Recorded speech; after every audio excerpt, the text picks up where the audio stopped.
¿Cómo se combate la corrupción en la administración Serena?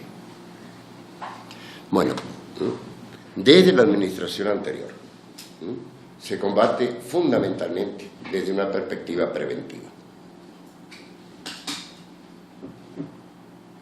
Y le voy a poner un ejemplo.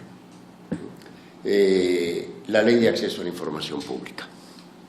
Las declaraciones de probidad se han hecho públicas en el país gracias a que existe la ley de acceso a la información pública. Fue un demandante que reclamó en el instituto.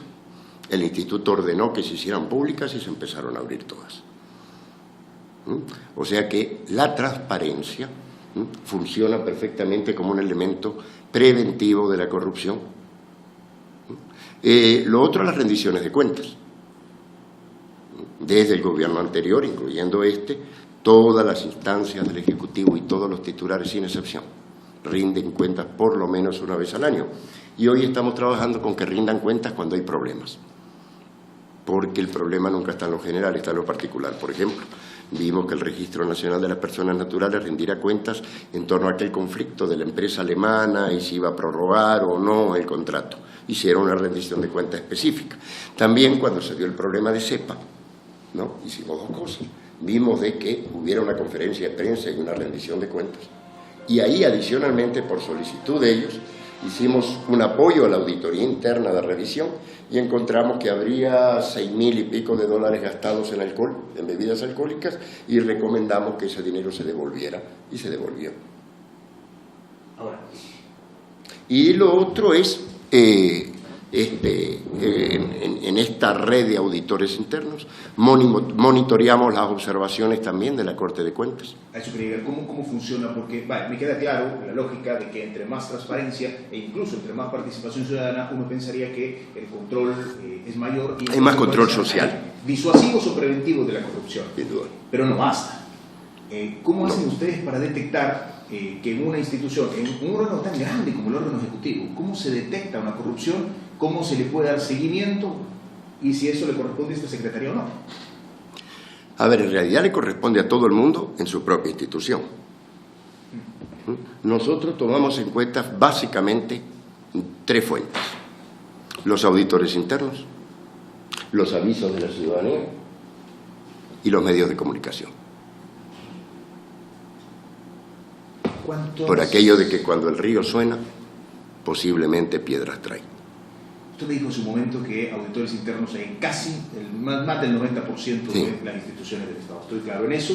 Por ley. Evidentemente, además de esto, sumado a las auditorías de la Corte de Cuentas, que a algún nivel de alerta. El externo. ¿Cuántas investigan en promedio ustedes por mes, por año? Nosotros no investigamos ninguna, ¿no? Recibimos reportes. ¿Cuántos reportes? ¿Qué recibimos? Mire, le doy el dato completo si quiere, desde que comenzamos hasta ahora. Son 746 casos que si quiere, pero a mí me sirve solo si está en cámara. Entonces, si quiere, no sé. Si quiere, termino con el secretario y después voy con usted para el dato específico, no sé. A ver, ayudo con esto. Okay. Hemos revisado, apoyado de distintas formas, 746 casos, desde que se creó la Subsecretaría de Transparencia y Anticorrupción. ¿Cuántos son? De estos casos, 160 fueron presentados en Fiscalía General de la República. De estos 160 que fueron presentados en Fiscalía General de la República, ¿no? Hay 4 casos, 5, que han sido judicializados. Tenés el caso de Lista, 3 directores que fueron juzgados y hallados culpables por entregar terrenos del Estado a empleados de la institución. Tenemos el caso de Correos, que también fue hallado culpable, un exdirector, por haber creado un fondo irregular al interior de la entidad que se usó para campaña política. Está el caso Reza, con el ministro de Salud, ¿verdad? Que también se encontraron irregularidades en 2 hospitales que fueron los únicos que fueron estudiados, porque si no eran muchos hospitales. Esos son básicamente los casos. Ahora, que lleguen a la justicia, depende de Fiscalía, no depende de esto. Estoy claro en eso. Ahora, don Marco, 746 casos desde que se creó la Secretaría como tal, porque antes era subsecretaría. No, desde que se creó la subsecretaría. O sea, de la administración FUNES a la actual, de la administración SEREN, 746 casos. Desde el 2010 a la fecha. fecha. Como 7 años, ¿no? 6 años. Bueno, perfecto. Ahora pregunto, ¿cuántos corresponden a la administración FUNES y SEREN de estos 746 casos? Te voy a aclarar los casos. Lo que pasa es que si hablamos de FUNES anteriormente, y si no me falla la memoria, creo que por ahí lo tenemos, Marco, son 109 que se procesan en la administración FUNES, pero no significa que son hechos del gobierno de Mauricio Funes. Le pongo el ejemplo. Los custodios de centros penales que se detectan que están ingresando objetos ilícitos. Se da en ese momento, claro, se da en la administración FUNES, pero si usted retrocede hacia atrás puede ver proyectos y puede identificar en qué administración se dieron. Entonces, si hablamos de administraciones, hablamos de 109 de FUNES, 4 de Salvador Sánchez Serén y bien poco de Francisco Flores, porque los proyectos son viejos. Son No proyectos... O sea, que una la fecha en que llega la denuncia o el aviso, y otra es cuándo sucedió el evento. El evento. A ver, estos 109 casos FUNES, 4 SEREN, son casos que, o por colaboración, o por aviso, o por aporte de los auditores internos con el trabajo conjunto que hacen con ustedes, se detectan en estas administraciones. Así es. O se denuncian en estas administraciones. Ambas. Entran por todas las vías. Le pongo el ejemplo típico, FECEPE. Entra por una detección que hace la auditoría interna del Banco Central de Reserva. Infocentro. Entra también por una detección de auditoría interna. Otro caso, Ministerio de Educación, que está un caso ahí, entra por una detección de la auditoría interna. ¿Qué hace después de esa detección de auditoría interna? ¿Qué hace la Secretaría? Hay una coordinación de apoyo técnico, apoyo jurídico.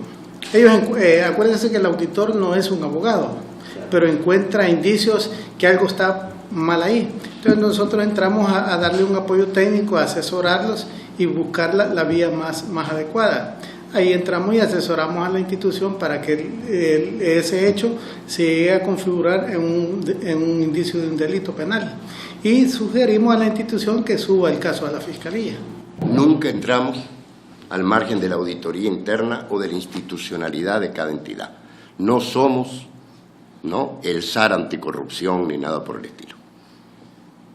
¿Cierto? Esa es la impresión que se tiene. Lo que hacemos nosotros cuando tenemos un indicio es interactuamos con el sistema de control.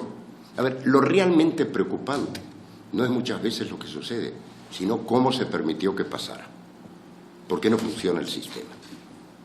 Ahora, una pregunta. Y esto se lo hago tal cual me lo dijeron en FUNDE, me lo dijeron en FUSADES, me lo dijeron otras entidades. Pareciera que la Secretaría funciona muy bien cuando se trata de elevar estos casos o acompañar estos casos cuando se elevan a Fiscalía, si son de administraciones de arena, pero muy distinto cuando los casos son de la administración del FMLN. De hecho, me gustaría saber si hay algún caso relevante de corrupción que haya sido alertado o acompañada a la Secretaría en la presentación de este caso ante Fiscalía de las administraciones actuales. Sepa. Economía.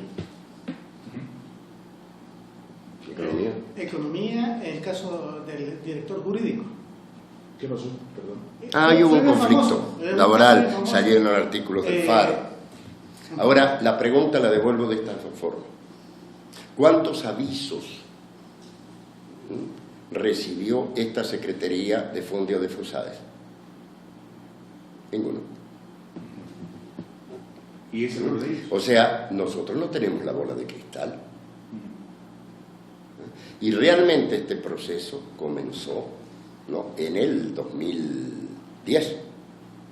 Antes no había nada. Yo siempre digo que cuando yo trabajaba en FUNDE no tenía ni a quién criticar.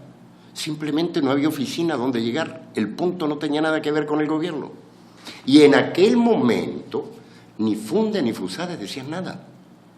Yo estaba en FUNDE y me decían, habla bajito. capacitemos, orientemos, no nos metamos en casos particulares. Es decir, todo cambió a partir del 2010. Y usted aceptaba eso, ¿no? Me parece que usted aceptaba ese tipo de cosas. Como no, y dimos informes porque, es decir, lo que queríamos era calentar el tema. Hay una propensión siempre a buscar a que alguien me haga el trabajo, y es con el fiscal. El super SAR, el super fiscal, el super juez, el super secretaría o la super ONG, y en realidad está súper demostrado, lo que está súper demostrado es que los países que tienen menores índices de corrupción son los que tienen un sistema con más entidades y con organizaciones ciudadanas que interactúan de mejor manera. Entonces, en realidad, si tú tienes un problema de manejo patrimonial del Estado de 200 años de vida republicana, en la cual nadie es malo, no lo hizo nadie en particular. No estoy hablando de 20 años, estoy hablando de 200 años. Así funciona. Cambiar eso, no lo cambias ni en unos años. No, claro. No es la función de la Secretaría hacer eso para todo el Estado. Incluso, la pregunta clave es, muy bien, hay un punto de inflexión con esto de la transparencia y la anticorrupción, ¿cierto? ¿Cuál fue? Sí, que antes tú buscas en prensa, se hablaba muy poco de esto, solo en los periodos electorales. Pero aclaremos un punto. ¿Esto es porque lo crean ustedes o esto es porque la demanda ciudadana lleva inevitablemente a la creación? Ahí voy. Las dos cosas.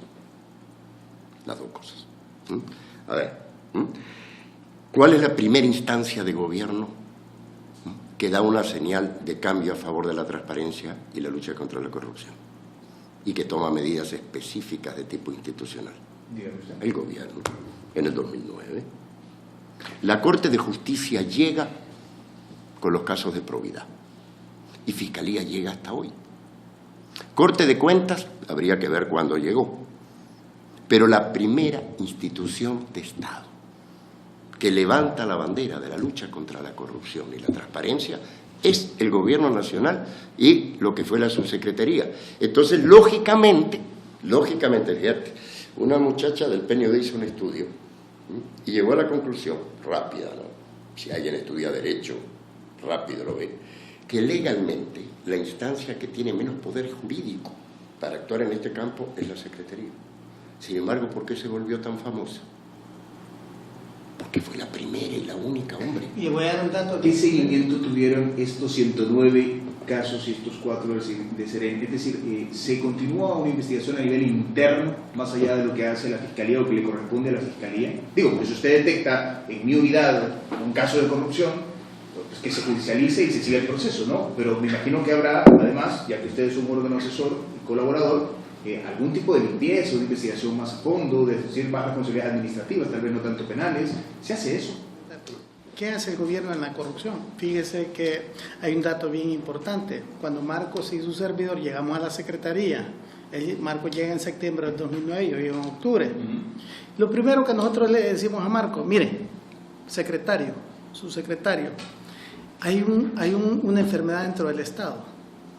Sí hay corrupción, pero no hay una medida de medir. Los funcionarios no presentan su declaración patrimonial. La primera medida que nosotros hicimos en noviembre del 2009 es que todos los funcionarios tenían que presentar su declaración patrimonial. Hoy por hoy, el 100% de los funcionarios tienen su declaración patrimonial. Con este gobierno. Con este gobierno. En el anterior no lo logramos. Entonces, vaya usted a retroceder, que le den las declaraciones patrimoniales hacia atrás y hacia adelante, hay una brecha grandísima. Si nosotros no hubiéramos hecho eso, yo le puedo asegurar que lo que está pasando ahora usted no lo hubiera visto jamás. ¿Y qué hacía la Corte de Lo que está Justicia? pasando ahora se refiere a A la declaración de patrimonial. Entra el caso de Flores, entra el caso de Funes, entra el caso de los diputados. ¿Por qué entra? Porque nosotros empezamos a empujar el tema de probidad. Nos sentamos con probidad, ¿sí? Entonces el gobierno, yo le voy a decir una cosa, el gobierno ha avanzado, yo no soy político primero, pero el gobierno ha avanzado. ¿Él tiene cuántos años de trabajar en el Estado? Yo tengo de trabajar cerca de 25 años en el Estado, traje para FUSADE, le cuento. Entonces, lo que sucede... Sí, fíjese, no, pero es que lo interesante es que criticar es bien sencillo, hacer es difícil. Tú trabajas para el TCS, ¿cierto? Mire, pero tú sos tú. Y el TCS es el TCS. Es así. Y le voy a decir dos cosas. Nosotros no engavetamos nada. Nada. Si usted me trae un caso, yo le puedo asegurar que este gobierno le da respuesta a su caso en un plazo máximo de 15 a 22 días. Le damos respuesta. Nosotros no engavetamos nada. Sea quien sea este gobierno, sea el otro gobierno.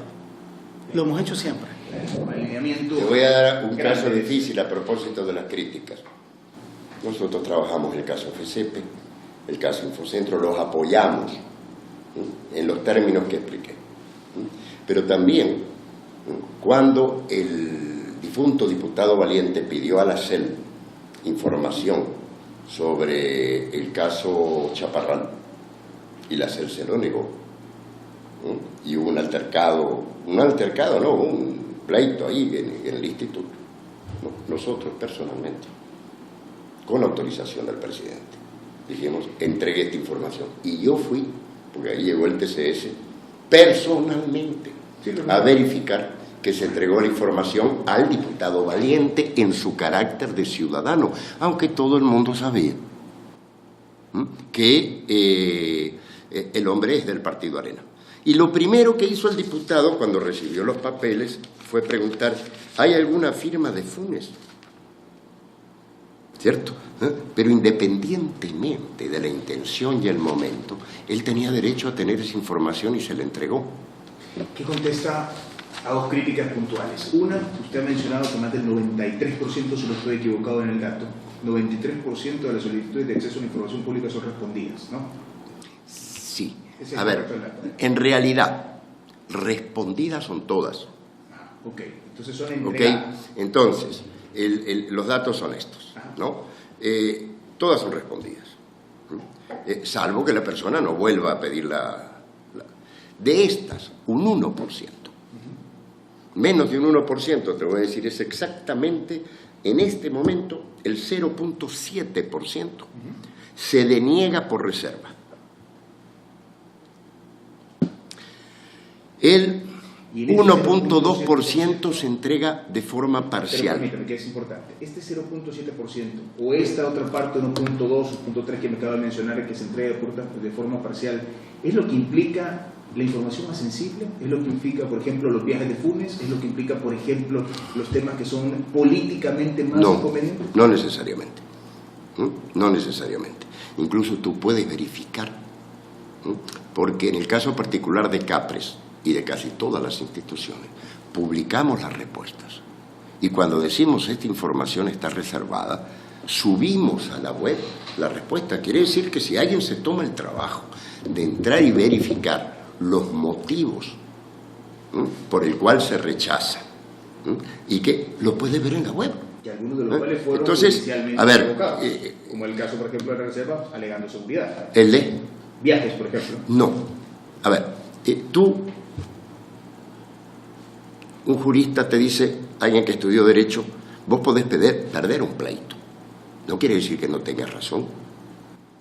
¿Cierto? Es decir, a ver, muy respetable. Claro. El instituto también consideró que era un caso de seguridad. ¿Cierto? El Estado Mayor Presidencial consideró que era un tema de seguridad. Ahora bien, cuando la Corte Suprema dice, no, denlo, inmediatamente, el mismo día salgo yo, y digo, lo vamos a dar de este y desde el 89 adelante. El día lunes, que se cumple el plazo, ¿verdad?, es decir, dado por la Sala de lo Constitucional, vamos a presentar todos los viajes que hemos reconstruido, desde hoteles, todo lo que hay y todo lo que falta. Todo lo que hay y todo lo que falta. ¿Se va a presentar detalle de gastos? Viaje por viaje, y hay gastos, ¿cómo no? En el caso de los vicepresidentes. Marco, ¿fue un malentendido que se habían perdido? No, a ver, nunca se dijo que todos los documentos se habían perdido, porque de hecho la Sala de lo Constitucional recibió un montón de documentos, 200 y pico de páginas, sobre los viajes. No, a ver, lo que no hay es registro financiero de los viajes de ningún presidente, con la excepción de Salvador Sánchez Serén, que también va a ser presentado el lunes. ¿Cierto? Y hay información incompleta en el caso de los vicepresidentes. La sala ordena que se haga público de oficio los viajes del expresidente Funes y la primera dama, Wanda Piniato. Nosotros decimos, bueno, muy bien. Es decir, presentamos eso, más los de todas las primeras damas y todos los expresidentes, incluyendo Salvador Sánchez Serén. Ahora, ¿no? Y agregamos los vicepresidentes. En ese, señor secretario, en ese otro por promedio del 0.7 y el 1.2, ¿cómo se responde que son un gobierno transparente a los niveles que usted menciona y todavía no sabemos quién manejaba una camioneta que atropella a un ciudadano?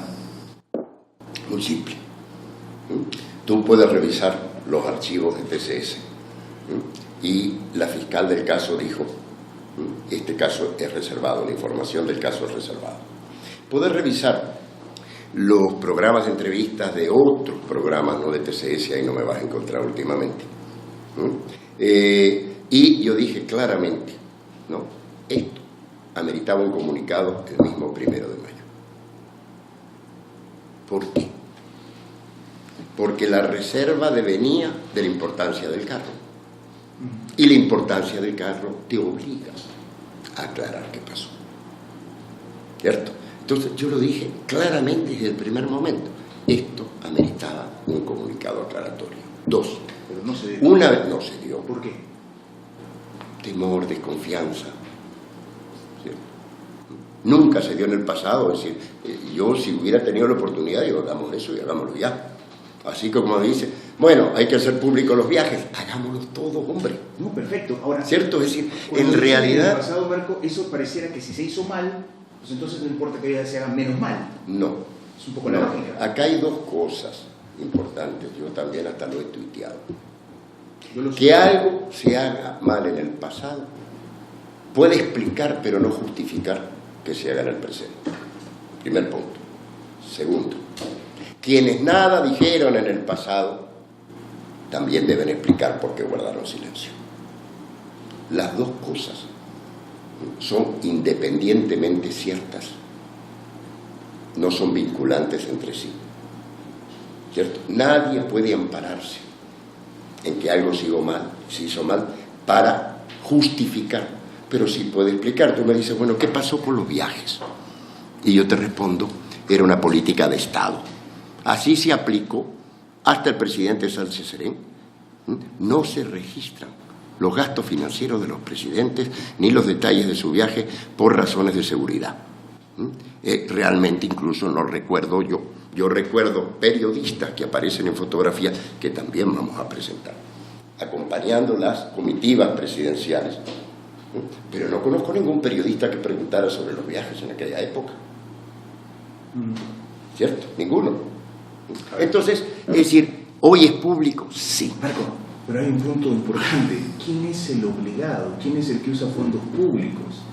Es el Estado. Usted menciona la organización, usted menciona políticos, usted menciona periodistas, pero pareciera que los colocan en el mismo nivel. No es el mismo nivel. Mira, esa es una discusión. Yo creo así que, es, a ver, eso para mí es importante. hay dos opciones. El obligado es el Estado y punto. Opción 1. Opción 2. El primer obligado es el Estado, pero es un atributo social. Mi postura es la segunda. O sea, el primer obligado a ser transparente es el Estado. Pero si tú me preguntas si los medios de comunicación que usan frecuencias públicas deben ser transparentes, también.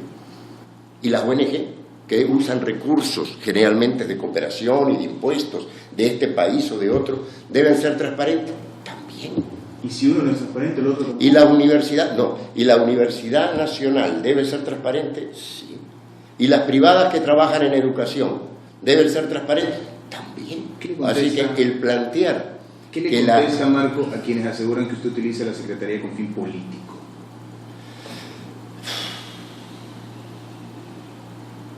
Que me suena muchísimo a lo que escucho permanentemente que esas organizaciones son de fin político.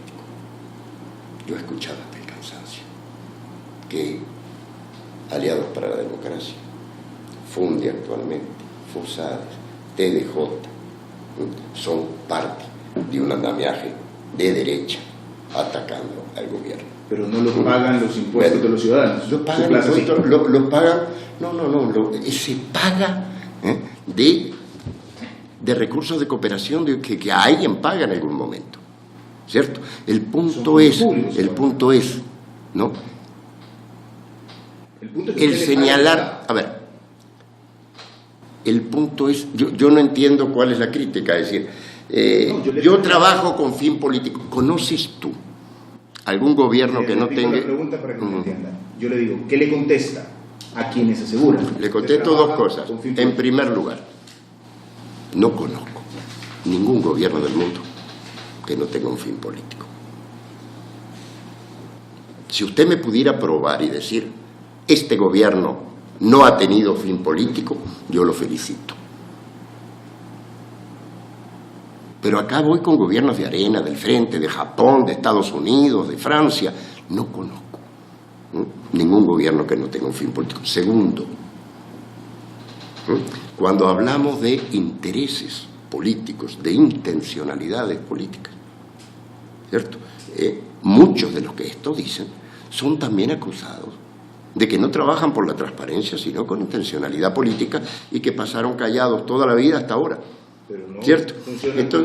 Pero es complementario a lo anterior. Marco. Es decir, no es cierto. Hay una hipótesis que es falsa. El único obligado a la transparencia es el Estado, ¿cierto? Porque usa fondos públicos. Mire, eso es absolutamente falso. El obligado éticamente con la transparencia es todo el mundo. Es tan obligado alguien cuando trabaja con el Estado como cuando no trabajaba con el Estado. La transparencia es un atributo social. Dos, esta sociedad históricamente fue muy poco transparente. Durante 200 años.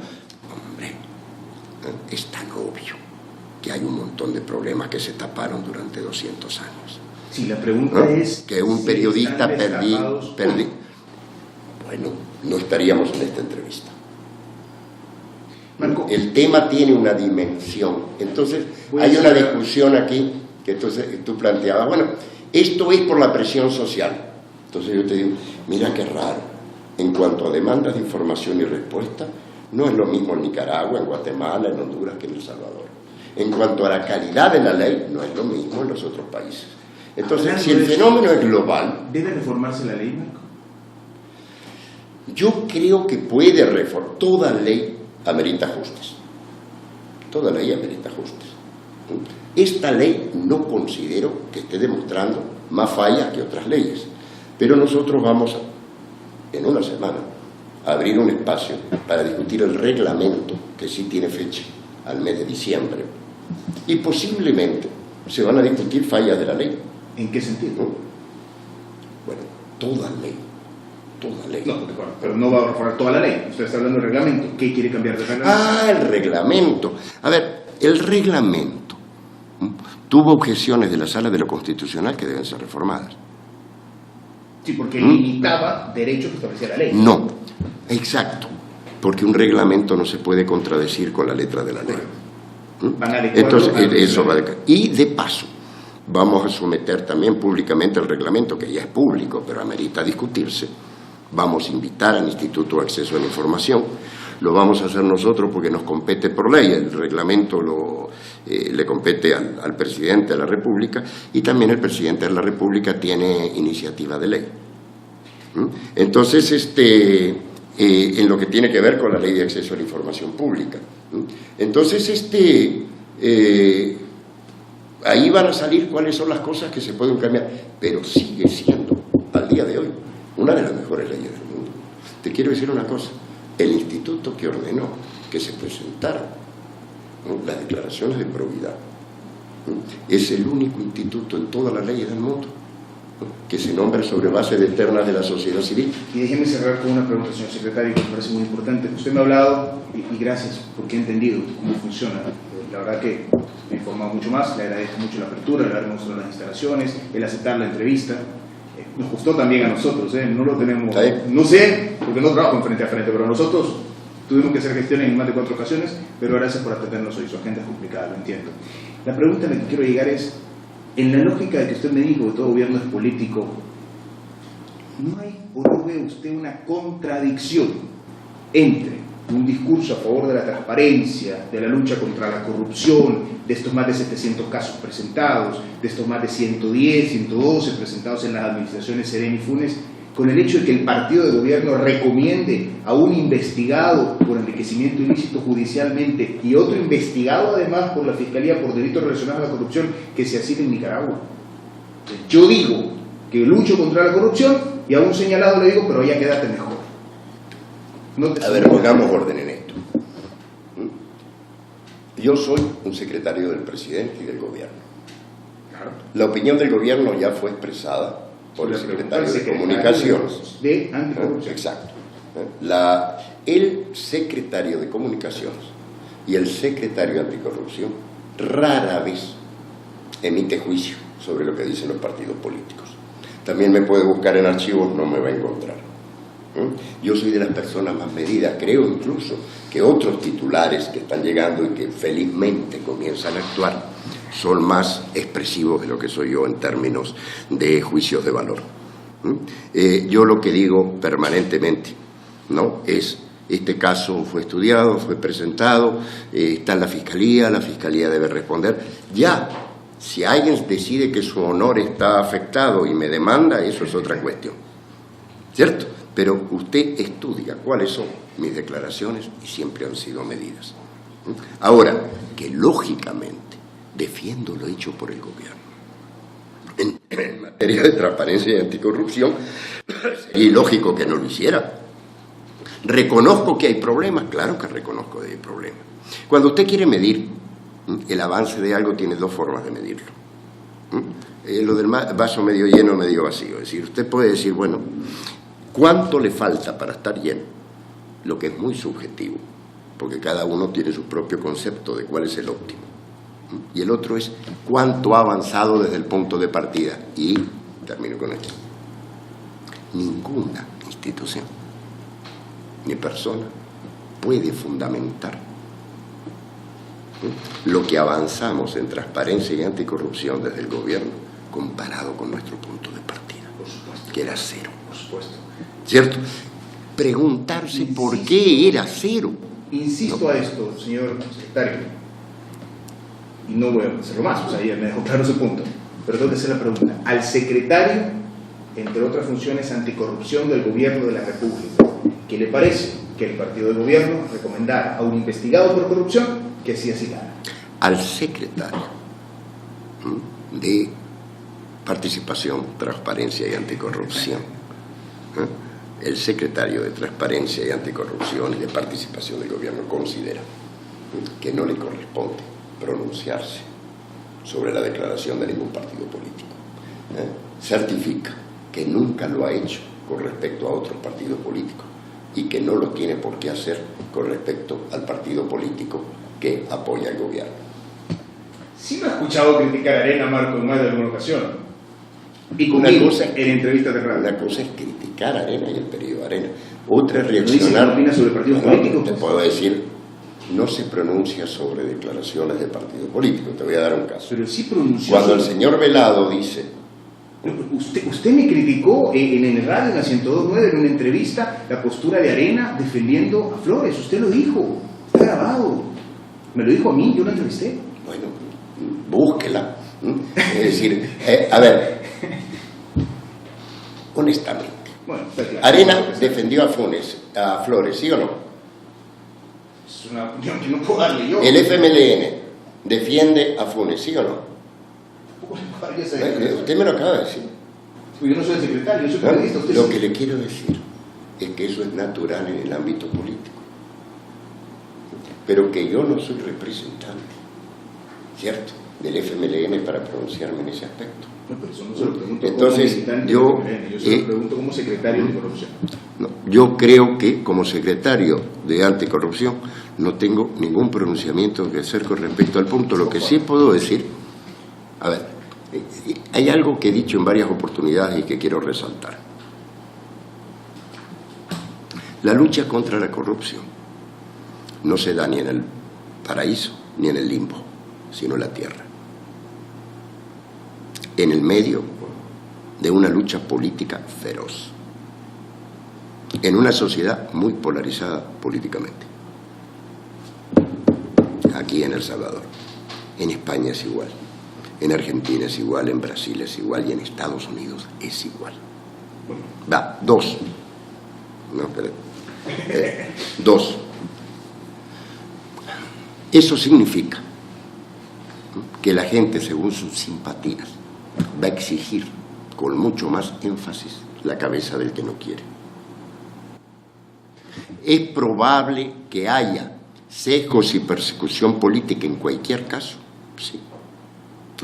Es probable que los perseguidos por la justicia digan que hay persecución política, sí, casi siempre lo dicen.